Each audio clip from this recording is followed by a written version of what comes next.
Yes, good morning, really, a lot to every one of you. Really nice to be here, and you're getting now the next generation of Wilenius. This, what my father said in his beginning words, reminded me of the words that you have probably said to me in the beginning of my life. But I'm not sure whether you have done it, which is that I declare the world open, whatever it is. And that was actually somehow, if there was that event, let's assume that event was there, that brought me ultimately to these future studies, the field of future studies, which was, it's still a new field of science and research, but at that time when I was starting to get engaged with that, it was certainly a very novel thing to do. And I really want to take you a bit of a journey to the future, having perspective of what does it mean for us as human beings to be in the future as much as we are here right now, because future lives with us in two particular ways. It lives us in terms of our intentions, and that is the most significant way how the future is always living with us. Because humans particularly have, at the same time, perhaps you can switch to, I can take that. Control myself. Thank you. So it's really about the intentions. It's how we create the world. Of course, it doesn't mean that through our intentions, the world will emerge or appear as such. Because in the true sense, world always comes apart or emerges from different ingredients, of which one of these, our intention to do something in there. Because then there is another thing, I would say another constraint, which is that there is world out there now and in the future, and we can read certain things out of understanding the past and the present, which is not, however, a thing that goes like a train from past to the present to the future, but it follows certain internal and external logic. And understanding this logic is something that I want to express with my small intervention this morning. We're talking about here how in our education and learning we are actually moving from one state to another. What is actually the next step of our consciousness evolution, and I would say revolution? What are those ingredients in our world that help us to take that step forward? That's the real issue that we need to ask ourselves in this particular historical context where we're living right now. So that's the question. But the question of our consciousness development is always constrained. Do you know what this is? Who recognizes this? I see a couple of hands. So, this is from a movie which showed at the time a dystopia about how the relationship between the humans and technology will evolve in the future. The film is called Space Odyssey 2001, and it was done in 1968, and it pictures out a different relationship between humans and technology Because this guy here is actually an artificial intelligence who is saying to the guy named Dave, who's outside the space station, that, sorry, can't let you in. Why can't he let him in? Was because he was starting to learn that actually this Dave and his companions were about to shut the computer because they thought the computer will take them over. So this clever computer thought that, well, let's keep him out so he doesn't start to unplug me. Well, he found his way in, so which is also a nice metaphor of we kind of a mastering technology. But certainly the issue around the technology in the form of thinking that as extension of human being in good and in bad is a fundamental issue when we think about our relationship to the future. Now, a couple of words about being futurist. It goes like this. You do all crazy things. You step into a different project, different ideas, and explore the world. That's what I have done, as long as I can remember. And this has taken me a different path. My kind of a home, my professional and intellectual home is still in the university, where I'm professor, but I've been doing a lot of things. Why I'm saying to this is that when we are trying to make sense of the future, we need to move. We need to move from one corner to another. We need to have a different viewpoints and make some understanding.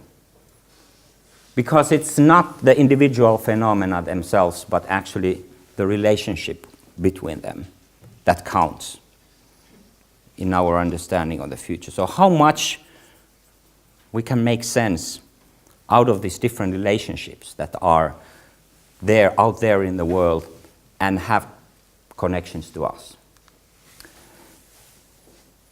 This might be, to some of you, unknown. This is my tool, how I work into the future. And what it really says, I'm not going into economics of this, but what does it really says is that it says that there is a rhythmic pattern how our societies, economies, technologies, social values, and cultural norms are evolving. So that there is a detectable pattern out there. And it shows more like this. So that if we take as a starting point, we're living in industrial times. We have been living them for over 200 years. And what does the industrial society really mean to us? It means that we have been building these different kinds of extensions whereby we are creating things and assets, different types of assets that help us to live on this earth. And now we are moving into a very interesting phase that sort of accumulates out of the past, where different needs and different technologies and different values have been accumulating for this moment and taking us to the future, where we are asking suddenly, more widely, different questions than in the past. So we are asking that how do we actually make sense of all that we have around on this earth? All materials, all resources, be it materials, energy, or human capital, human capital. I don't like very much that word, but I need to use it for the time being. Because ultimately, as we see society progressing, we are coming on this stage where we are asking ourselves, what is the relationship between humans, technology, and nature? That's kind of a Schicksal trinity, a destiny trinity for our world. And the hardship and the challenge is there to understand how this trilogical relationship will develop in the future.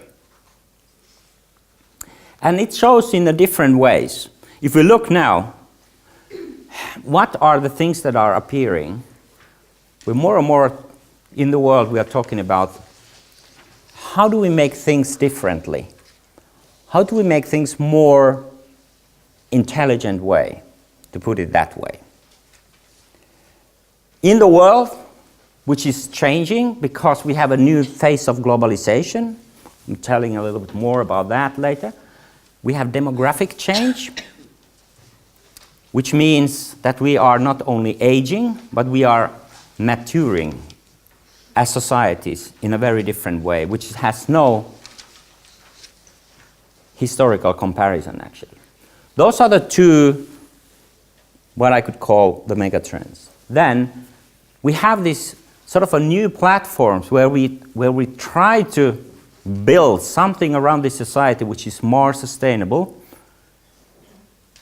and more in tune with this challenge of integrating humans, technology, and nature. Here at the bottom is we as human beings. How do we interpret the world around us?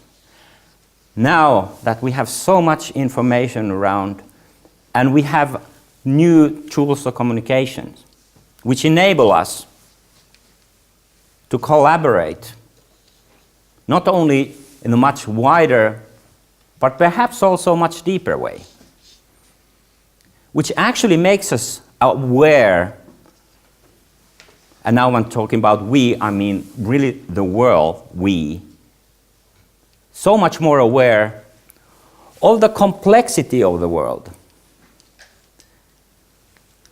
The complexity and understanding the complexity in our understanding of the world is the key thing, because the more complex you become, the more complex you become as a human being. I mean, if we have too much stuff around us, there is a challenge that we simply at some point collapse, which is exactly what happened to the Roman Empire at the time. 500 years of development to a certain stage, and suddenly it starts to decay and collapse. We tend to build those type of the systems which ultimately become too complex. And that's why we need to become aware and conscious about this complexity in order to handle that. And of course we all know and have a lot of sense that there are issues between us and nature that is colliding. And I come a little bit later, what does it mean? But an interesting point is that at this time also we are asking ourselves, how do we build the type of the society which use in a much fuller way of our capacity? Because what you see in the normal organizations, public or private, is that they're still using that industrial logic, where the decision making is always being allocated according to a certain hierarchy. In the future, this doesn't make sense. Why? Because we are not prepared to continue on that path in case each of us think that we have a say direct say to our matters in our different levels of organizations. So that changes the scene in a fundamental way. And that means that our representative democracy also is in a challenge.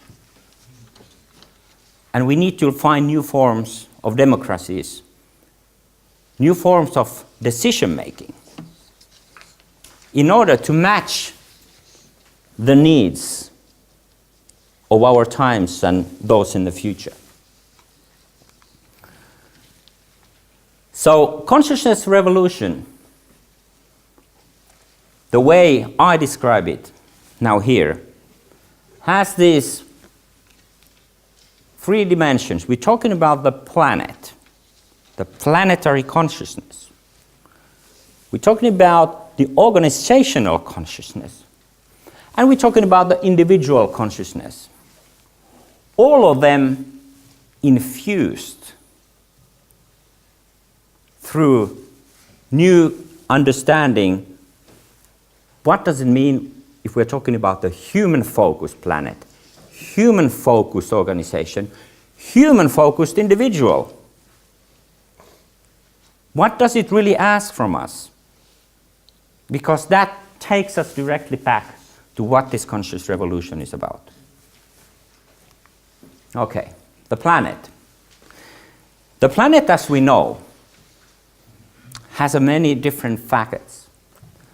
But we need to recognize those ones that are the most precious when we're talking about the issue like planet. So this is the one picture which shows a simulation. What will happen in the fresh water availability in our planet in this century, if we continue on this path where we are right now. In a sense, this tells, when you look at those corners here, the colors, is that lots of those areas were like here in the south part of Europe, north part of Africa and the Middle East, they are going to dry out extremely if we are not harnessing the climate change. And this will evolve gradually. It's not only that, but to understand the relationship with the human and planet, we also see that how much more we are actually infusing those types of issues which are highly unfavorable, not only in terms of the water availability, but also in terms of weather extremes. I did my PhD on climate change and the politics and social and economic aspect of that, and I'm still very much clean to it. So that's why I'm kind of I want to take this thing up. I don't want to scare you or anything, but this is just, and probably you already know this, but it's good for us to remember what's this planetary aspect of this.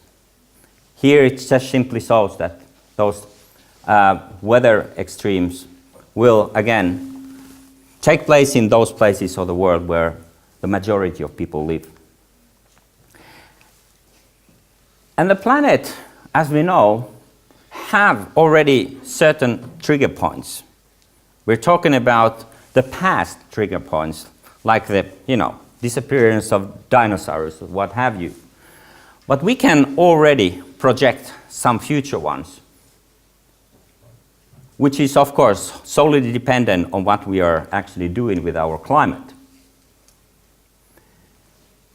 And this one just shows that what type of triggers there comes when we are heightening our average level and concentration of CO2, so carbon dioxide. So these scenarios that have been produced by IPCC, which is the Intergovernmental Panel of Climate Change, is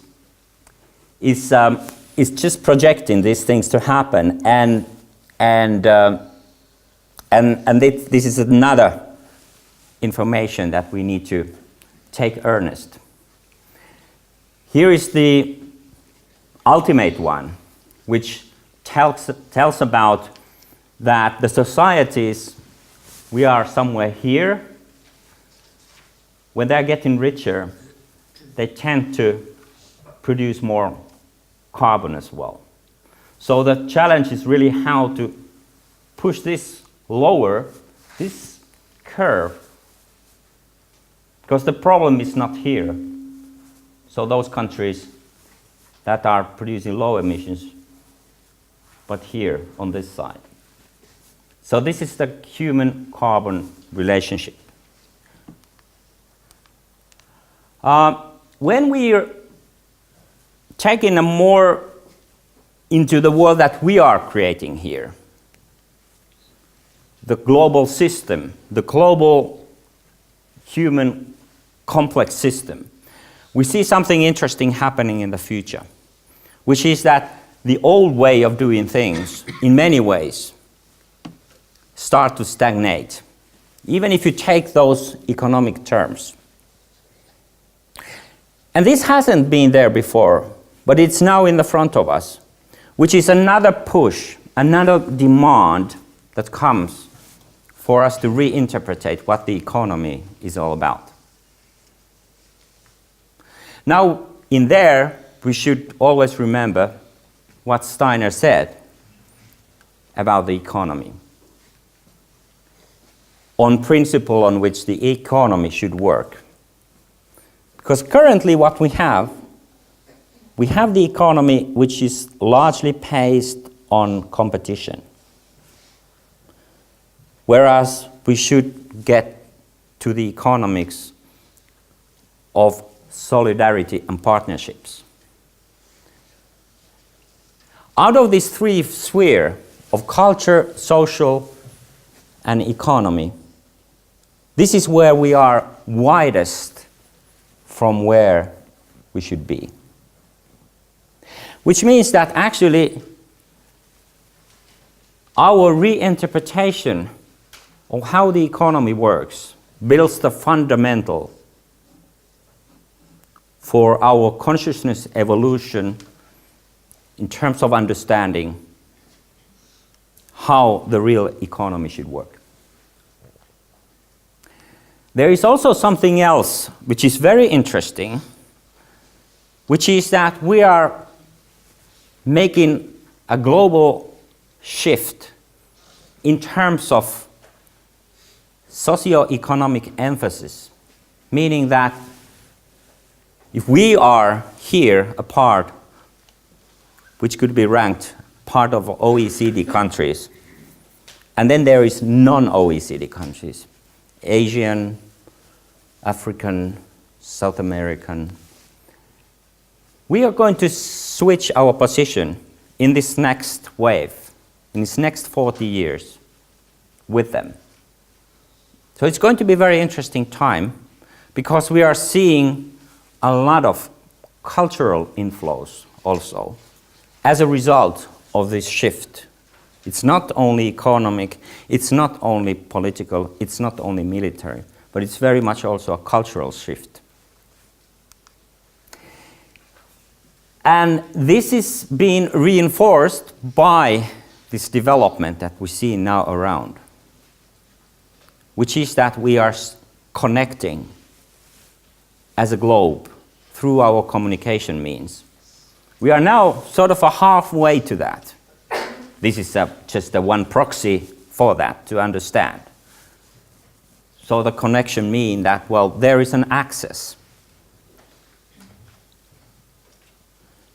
When Finland started to emerge as an industrial society, the access came that we started to produce pulp and paper 150 years ago.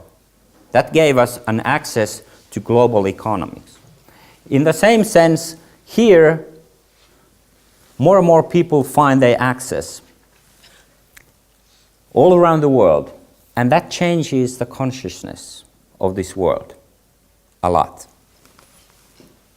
So we see, all in all, that these infusions that comes from different spheres, be they physical, biological, digital, social and spiritual, they all actually take in the humans with human extensions, which is technology. They're all taking us to a direction of which we start to become aware of. Now, how this is all reflected in our collectives. Interestingly, if we look our society today, we have seen complete change in the way we start to organize.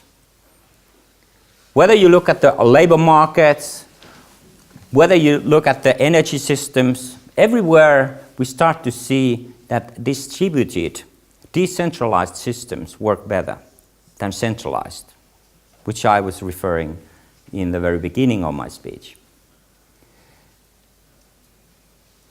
And this is a fascinating change, enabled not only by the technologies, but actually awareness raising, which is happening everywhere, because it's based ultimately on individuals, but aggregated as collective action. So this has and will have many new manifestations in all parts of our society. And if you take the view from how, as I say, this way of managing our organizations, managing our systems, that we are shifting from more systemic idea. So what does the systemic here means? I said already that systemic means relational, but it's also understanding what are those feedback loops. How do we make use of the feedback loops in our social settings? I ask myself with my students in the university, so how do we do this? What is our feedback loop? Because it's me, I'm entitled to be teacher and tell something, but it's just the beginning, because the real loop comes when we start to interact. When we start to really to do this in a very conscious way, it changes the way we learn. But we are not used to that, because we are used to hierarchies. Me, professor, I know almost everything, so it's better just you to listen. This is not the way we will operate in the future. Because what has taken us so far from where we should be today is not the lack of information, but the lack of feedback processes. If we don't have those feedback processes, we're not learning.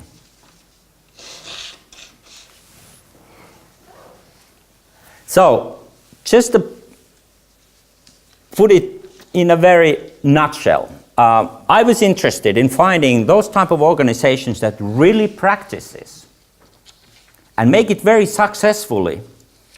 These feedback loops, this idea of dismantling hierarchies and being still able to take the direction, to decide, to be agile, to be sensitive to the environment while being able to make sense of the direction.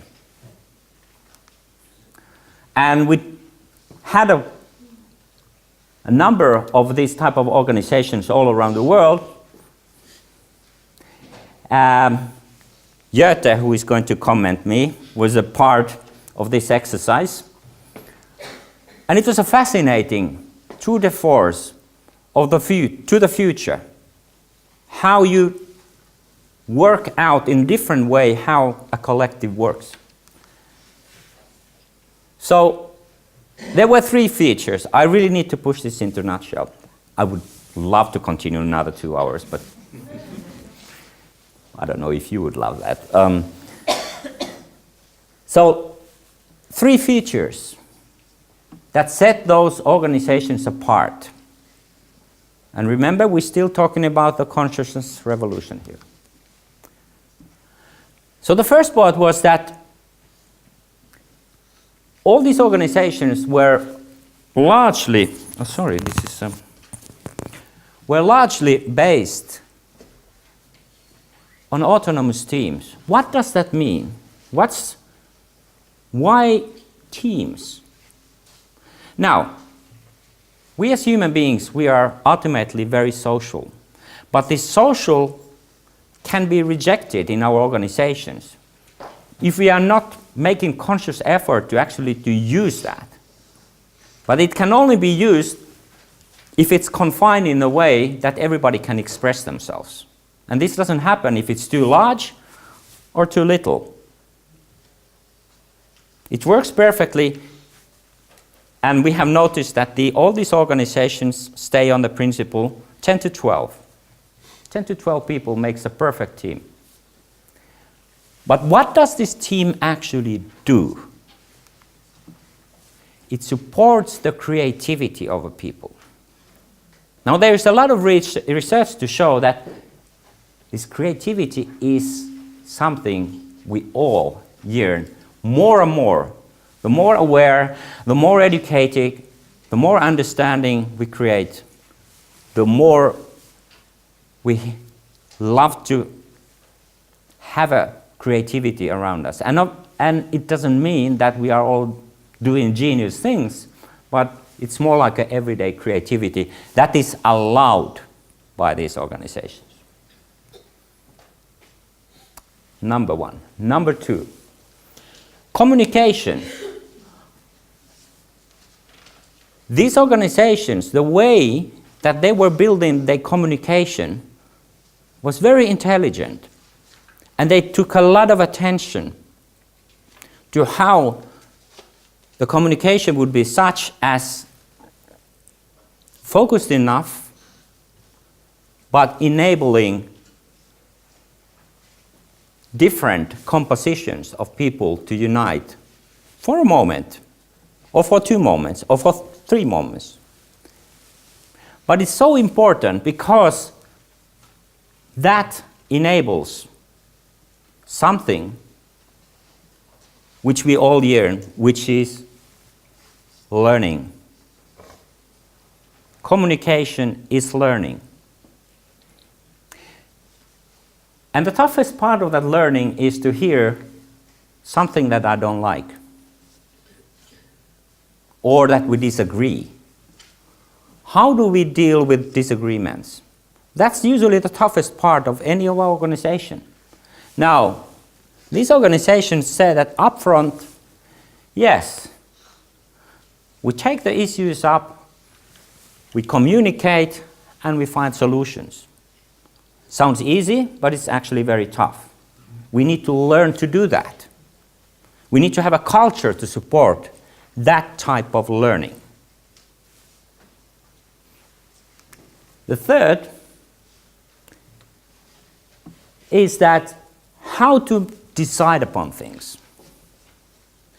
If you don't want to live in hierarchies where it's very clear who decides what, what's the alternative? What do? Because you don't want to have a situation where everybody is deciding on anything, because that's just too slow. Doesn't work. So how does it work is that we acknowledge that every single person in this organization has an expertise on something that he or she sees, learns, have experience, and he or she should use that. Because if that doesn't happen, then you are not exercising your decision making, which is fundamental in us. We want to have an impact in our collectives more and more. We just don't want to stay there and let the others follow, or decide or let the others follow. So we don't just want to follow the others. So these three fundamentals seem to be appearing in different forms in these progressive organizations, which to us represented the future. Okay, let's take the further step to the individual. So what does this all mean in individuals of our time and in the future? To me, it looks as if this challenge that I posed to you earlier about this trinity of human, technology, and nature, it asks us to actually to go deeper into what's natural and somehow seek the spirituality out of going deeper into what the nature is. Because that's still mostly untrodden path in our society, and this is exactly why we are in trouble. So there is something fundamental we need to learn, which means that we need to engage with nature in a very different form, in a very much deeper form.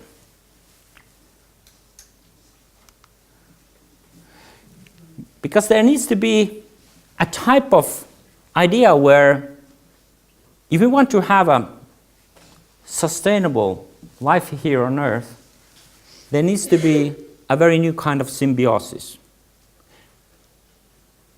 This doesn't mean, by the way, that we kind of think that we are just nature. No, but we have a conscious relationship with nature, which is exactly the same thing that you're asking, do you have a conscious relationship with your health? Do you understand where your health comes from? Are you appreciating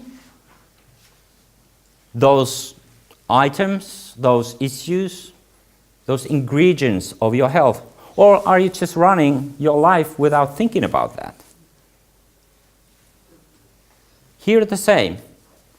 When you create a conscious relationship, you are actually engaging in a very different way. And this is what we need. This is what we need to do in the future. Because it's a critical condition for our consciousness revolution to emerge in its true form. And interestingly, if we look our society and the new things that are appearing, something is coming. Do you recognize this building? Yeah? So, this is a Guggenheim Museum in Bilbao. And I was there last summer and I was just fascinated about the shapes. We have wonderful shapes here too. And the whole idea that we start to see our environment and construct our environment as something which is intimately related to the nature. Because Frank Gehry, who was an architect, he studied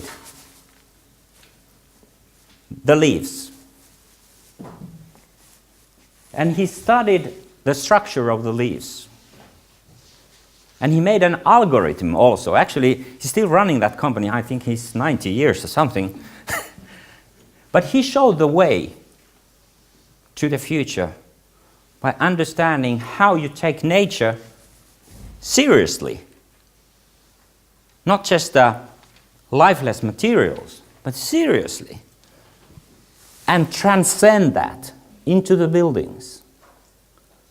I have a friend of architect that has continued this on wooden buildings, which is also something which is appearing. So it's not just the traditional honkamökki that we know. We're seeing at very different forms once we start to understand how we can use in an intelligent way our technology to produce this beauty out. So we can create this type of new worlds, new visual worlds, and when you go in there, it just feels so good because someone has thought about this. Unfortunately, most of the propositions I saw from a Guggenheim Museum here in Helsinki were not this quality. But I was so much wishing that if they were, maybe it wasn't time for that yet. And I also see that once we dive into the nature, we see also something, perhaps we see something really new appearing from there, which we could call spiritual emergence in one form or another. Because I think the inspiration that we possibly can get from the secrets of nature is meant to lift ourselves and make us ourselves to get actually higher through going more into the nature. And that means new types of science. The science already, right now, has experienced a kind of a revolution because even the standard science today acknowledges that the physical matter and energy is not something stable. It's actually something which is in a constant flux. So every physical object is actually in a constant flux. That's what quantum mechanics tells us. And that's the starting point for the new science. And what's the science all about? Now, science is about investigating, right, by whatever means we have. And these new means that we will find through getting deeper into understanding what the nature is and how we can learn out of the nature collectively and build something around us as society which enable us to build these new connections, new understanding and new spirituality. That's the challenge.